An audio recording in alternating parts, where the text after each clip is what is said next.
Chapter 18. Spoiler. Reclaim Your Heart by Yasmine Mogahed. In this chapter, we provide you a Ramadan special, where we review one section of the book titled Love, and discuss together what we've learned. So let us discover a new perspective on love. My name is Haneen. Turn the page.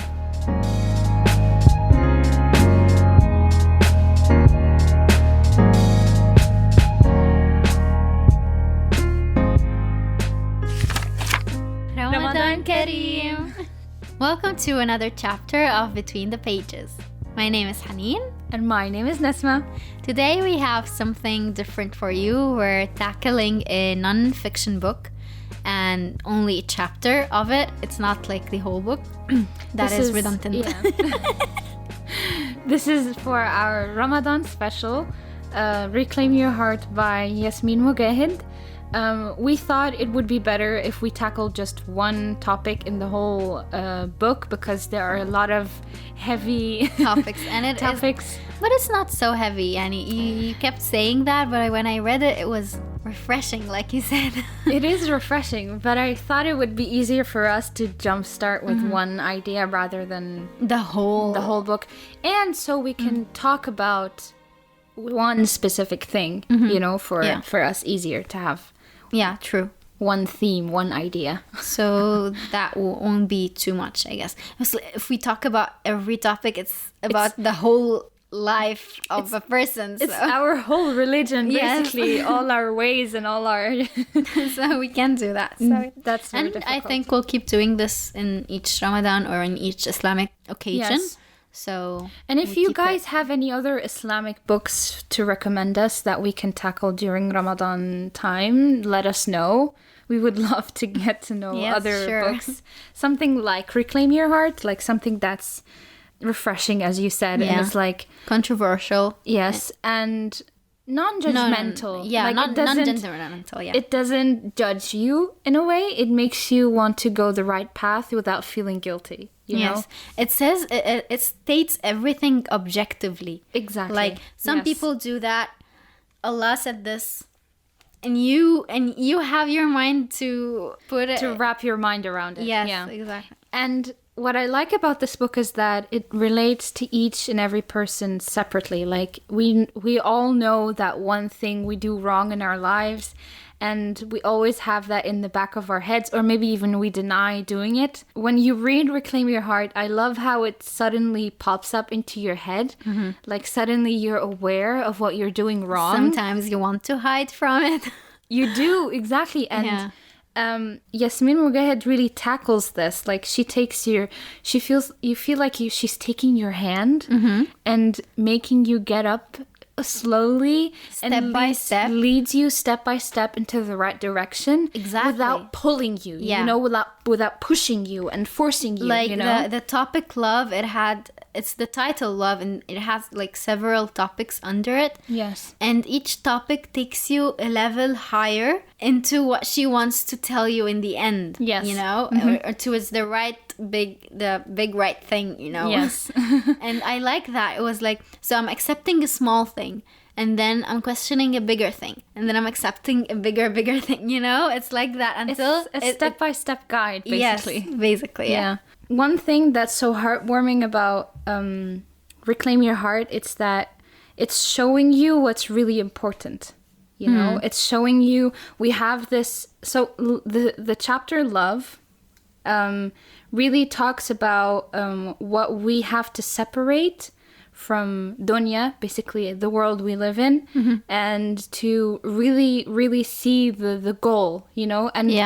And Reclaim Your Heart, really, the overall goal of this book is to make you see how to detach. It's teaching you how to detach yourself from el-hawa and dunya, and it's like your desires, all the like materialistic things that we all strive for, or how she said in the book, when we have a new car, we can update to another car, or get a laptop, get another laptop, or you know, it's like things we can upgrade in our lives, and we always feel like we need something to fill this emptiness.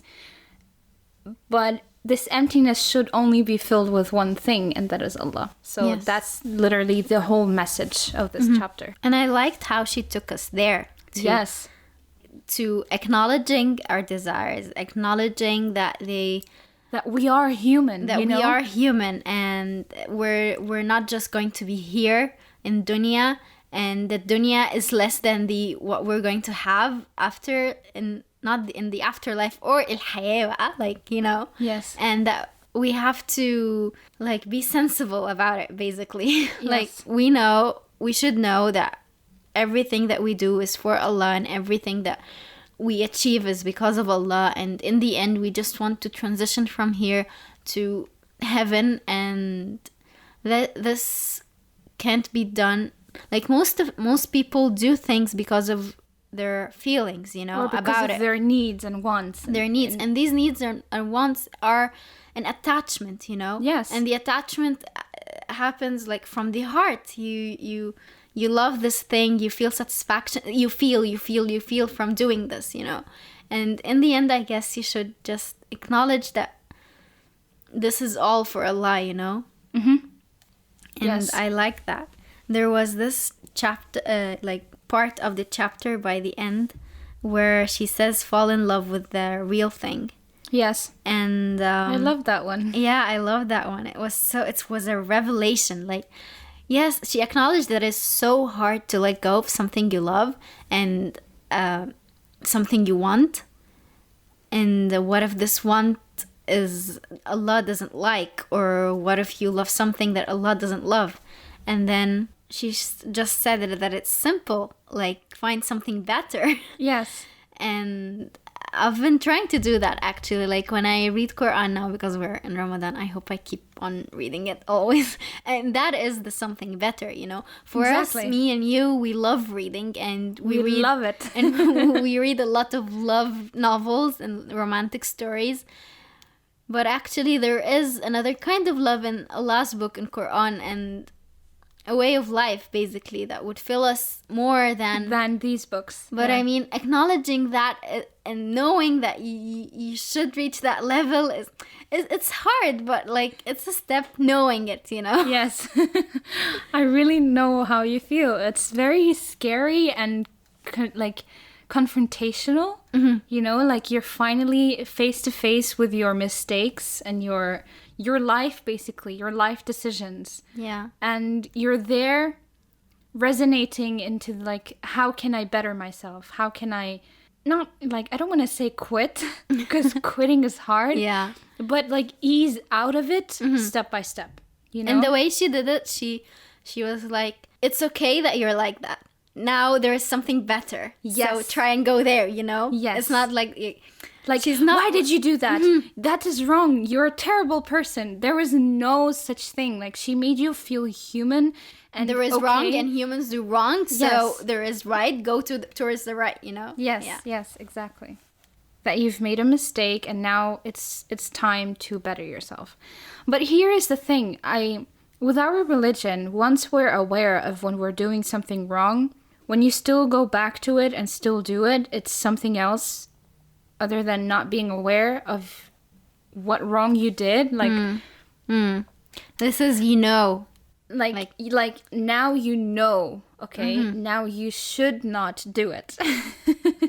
And this is the scary part, basically, because detaching yourself from that thing that you love to do, like Yasmine Mogahed said in the book, is pretty hard to do. It is hard. it is. But it's inshallah, God will help us to get better. And and he wouldn't be harsh with us, like the ayah she mentioned. Oh yes. Like, I want to get it, actually. Okay. Here, I found it. Of such a person Allah says, do you see such a one as takes his own vain desires, hawa, as his Lord? Allah has, knowing him as such, left him astray, and sealed his hearing and his heart, and put a cover on his sight. Yeah. So even those who are like attached to their desires don't get to detach themselves, because Allah doesn't will them to detach, you know? Yeah. He wants them to be astray. And this is the scariest of the whole thing. Yes. It's like when God wills you to be detached, you will be detached. Yeah. Like there's no way around it. But It's this thing where like Allah knows what's in our hearts more than we do. yes. So here he saw our heart and knew that we wouldn't, so he doesn't let us, you know? Maybe. It's scary. It's difficult So to let's hope, address. inshallah, that like this doesn't happen to Inshallah, anyone, and yes. that we always see and find the will to fill To change. yeah. Only those who are patient shall receive their reward in full without reckoning or measure. The last ayah mentioned in the love chapter. So, Yeah, it takes a lot of patience actually with yourself, with because we will still make mistakes, okay? yeah. We are still human after all, but it's the fact what you do after you make the mistake. Do you try not to do it again? You know, and do you ask for forgiveness? And you know, this is something we talked about before we started recording. The forgiveness thing. Yeah. It's so dangerous, you know, once you think you're not worthy of forgiveness. You can always ask for forgiveness with Allah. Allah is forgiving. And whatever you did, it's always good to go back to Allah and ask for forgiveness rather than believing you're not worthy of it. Because once you believe you're not worthy of it, there's this influence of shaitan inside you, which is telling you, don't ask God's forgiveness. Don't better yourself. Don't. So it's like.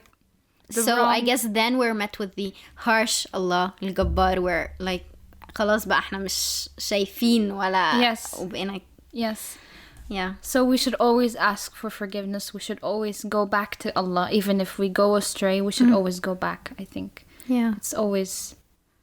This is a first for us to do this. Yeah. I hope we're doing well. I hope you're still with us. If you are, thank you. And like, if you have something to say, definitely say it in the comments if you're on YouTube or in our social media pages. We'd like to hear what you have to say. Yeah, because we're no experts. We're just like thinking there.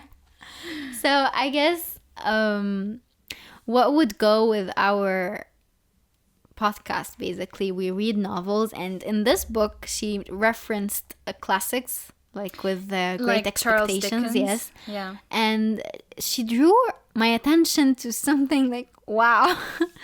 All love stories teach us that we can't live without our significant other. That once you fall in love, this is the end, and that's happily ever after. And you've achieved and everything. Exactly. Yes. And she challenges that, and she's right. This isn't this isn't what life is about. This isn't why God made us. Like, yeah. And we get like wrapped up in this image of finding love, and even finding the kind of love we read in books or see in movies. But it's not like that. Even like marriage, basically, or any relationship is a partnership. Even like there's like this mutual thing going on, even if it's not pure love, you know. Yeah. And it's good if it's not pure love, like you said. If it is like the kind of love in the books, then we remove the love from our hearts and put that person in, and then it's all consuming. Yes, it's all consuming, and after a while we wouldn't be happy because this person can give us everything that Allah can give us, and or this person can give us nothing. And if they don't give us what we need, which Allah can give us in return, we break as a human beings. You know, like suicide. Then, you know, like people. There was this woman who killed her. Like Yasmine Mogahed mentioned her killing herself after 13 years of not being able to have children. Another one jumped off a bridge because his girlfriend broke up with him. So it's like this kind of love is the terrible kind of love, you know. It's always okay. This brings us back to like the feminist ideal, you know? Which I thought I wanted to address here is that you don't need someone to complete you, okay? Yeah. We have this idea, like, nowadays where we like, I don't need a man in my life to tell me what to do, or, you know, like, you know, things like being dependent on someone else. But Yasmine Mogahed in her book here just adds another thing to it. You know, she says, okay, you don't need someone to complete you, but you need Allah To be on complete. Yes. You need Allah to be complete. You don't need your husband, your father, your mother to feel complete. You don't need your siblings for that. The only thing you need in your life to feel complete is Allah. And fill your heart with Allah, of His teachings, of your feelings, for gratitude for Him, for His ways, for and- His way. yes. Yeah. And okay, let's look at the idea of this mating kind of love that we read about in books and like are so fascinated with. I mean, like, Allah had His ayah of this where He created mates for us. Wait, I want to get it. It's in the first one. It was repeated several times, actually. Yes, it was like 3 times or something. Okay, like, I mean, God did create mates for us. He says here, and of His signs is that He created for you from yourselves mates that you may find tranquility in them. And He placed between you affection and mercy. Indeed, in that are signs for a people who give thought. What I guess after reading this chapter is for a minute there, I thought that what she was saying is the opposite of that, in a way, that we shouldn't depend, that we would have a soulmate, and like, and that this would be our happily ever after, or the ending of our story. Actually, we should think about it as a beginning, and I think she said that. Yes. And be secure in the idea that, yes, God created mates for us where we would find tranquility with them, but Don't lose track. Yes, this isn't the goal. The goal is to acknowledge this. Yes, God created like this feeling of tranquility and love between these two souls, so we would find peace in our lives. Like, Yes. it's this circle, you know. It's just, this isn't on its own, you know. Like, we shouldn't detach this from the idea and know this is because of Allah as well. You Yes. know? Yeah. Wonderfully said.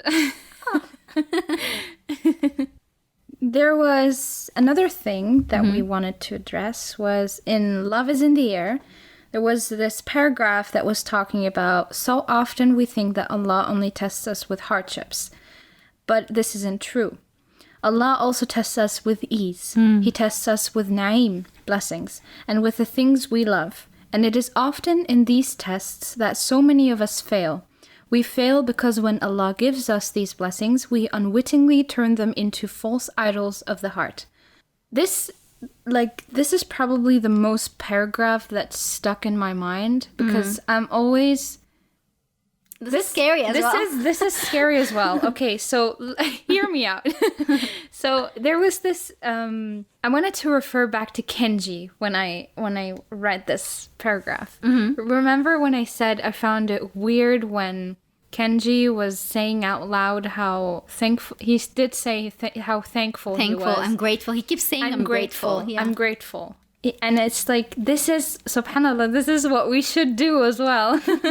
You know, we should always acknowledge that every blessing, everything we have in our lives is just because of Allah is giving it to us. And sometimes we forget. In my head, I'm always, when I get something or receive something or when I achieve something, there's always this moment where my mom or my dad tell me, don't forget to say dua when you're praying, or to thank Allah.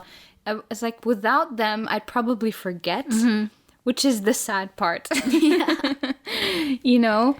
And I'm always like, I should be more aware of that. You know, I should be more conscious of what's around me and thank Allah for what I have and the blessings I receive. And your achievements, and like, not say that you did this because of your because of how your hard effort, I studied. yes. Or And yes. yeah, you should remember that you reached this because of Allah. You did effort. Because even if, like we said, even if you studied, for example, you studied hard day and night, and you studied very well.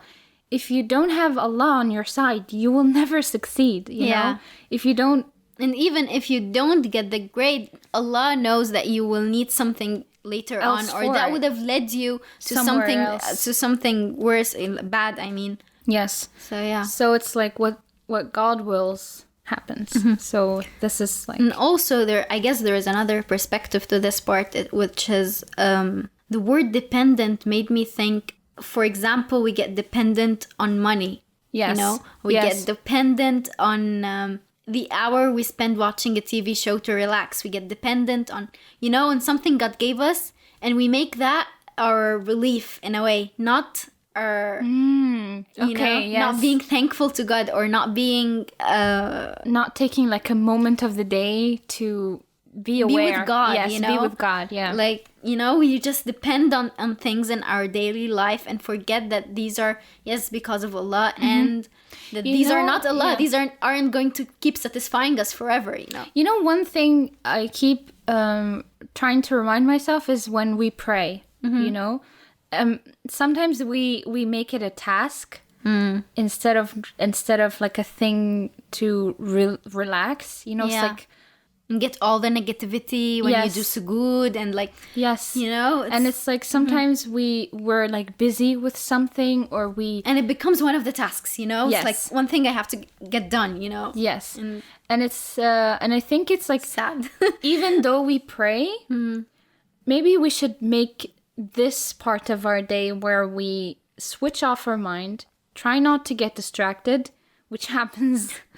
often enough, probably, because we're still thinking about that thing we have to do when we're praying. In dunya. Which shouldn't matter in the moment. And this is one of the things that could help us be aware, because it's something you already do during the day, so why not make it more meaningful, you know? Yeah. Plus, with it, you can, like, read Quran 10 minutes per day or 15 minutes. But I mean, like... Maybe you don't have time to do that. I mean, since we already have to pray, you can already make it more special. Yes, you're right. So, the last chapter. Yeah, the marriage one. The marriage one. That's the controversial part I was referring to. Yes, that is the controversial one. So, Yasmine Mogahed kind of had a point in this chapter. But there's something that is just... I don't know, I feel like I understand what she was trying to say, but I feel like it doesn't fit every couple, or I don't think this is the solution to all of the relationship problems. Yeah. Okay, overall, she said, men need to receive respect, and women need to receive love. If one of them doesn't receive what they need, the relationship will escalate. Like, there will be fights, and there will be like... when you're fighting, you're not really fighting about the thing you're fighting, it's something else, Like, We wouldn't know we're not married, but like, yeah. From the novels. From the novels. Yeah. No, I mean, like, why didn't you put this and... Why didn't you do this and this and this? Like, a woman can maybe start focusing on the little things, rather than just saying, I need attention, I need love, Because asking for that is... pretty straightforward. Yeah. Give me attention. It's almost like a cat. A cat starts like throwing tantrums when they don't receive attention. Like they start breaking things. Like cats start breaking things. And so, yeah, it wouldn't be straightforward. That's what we were So what she said also in the book is that even though maybe if the woman doesn't receive love, she should still respect her husband. And if the man doesn't receive the respect he needs from his wife, he should still love her, because it's like what you have to do in a relationship. I can't remember what she said exactly. It's difficult to explain because it's not as easy as that, is it? No, it's not. Because it's you both need to receive what you need. And if you're not receiving it, should you still give that other person what they're not giving? Like, You understand what I mean? Because Yeah. we're human, okay? We hold grudges, okay? We always have this feeling of why do I deserve this, you know? Or should I do something? Should I not do something? And it's like, if I don't receive something out of a relationship, why should I give that person my attention? You know? Yeah. But I guess she's trying to tell us that we should be above that, you know? We should be, we should not hold grudges. We should be objective to it all. Maybe That's hard. but you get the overall idea of what I mean. It's difficult once you don't receive love in a relationship. You still have to give respect. So it's like, I don't receive love, but I should still respect you. But it's, you know, if it's an abusive relationship, I can understand. But if it's like a day or two where your significant other isn't giving you the love you need or whatever, then خلاص, give him the respect. That's give fine, him the yeah. respect. It's fine. But if He it's needs like, it right now more than you need love in a way. Yeah. exactly. But if it's something over time where I don't receive love over a long period of time, like months or years on end, and I still respect that, like, where's your pride? Where's your human pride? Like, as a person, how do you still stay in that relationship? But I guess she was talking about like the perfect marriage where there's like a give and take. I give you what you need and you give me what I need. So it's like we love each other kind of thing. So in that way, I will totally agree with you. And it's very clever because women do need love. And I guess men don't need love as much as women do. Yeah. We're more emotional creatures. Wow. All right. Anyway, so I guess that what we have learned from this chapter, and of course it needs another reading and more thought. Yes. And like go ahead. And this was only read it. one Yeah. section of the whole book. Like this is only the love chapter. There's hardships. There's something else. I don't Attachments. remember. Attachments. There are like other topics that are still open for discussion that we still want to tackle, inshallah, in the future. Inshallah in the future, yeah. But this was it for today. Yeah. Happy Ramadan. Happy Ramadan. Ramadan Kareem. Thank you for making it to the end of this chapter. This was our first Ramadan special and hopefully not our last. Let us know what other suggestions of Islamic books you would like us to review and discuss in the future. For next chapter, however, we will review the book Bastard of Istanbul by the famous author Elif Shafak. Ramadan Kareem. We post every second Monday. My name is Nesma. Mark the page for chapter 19.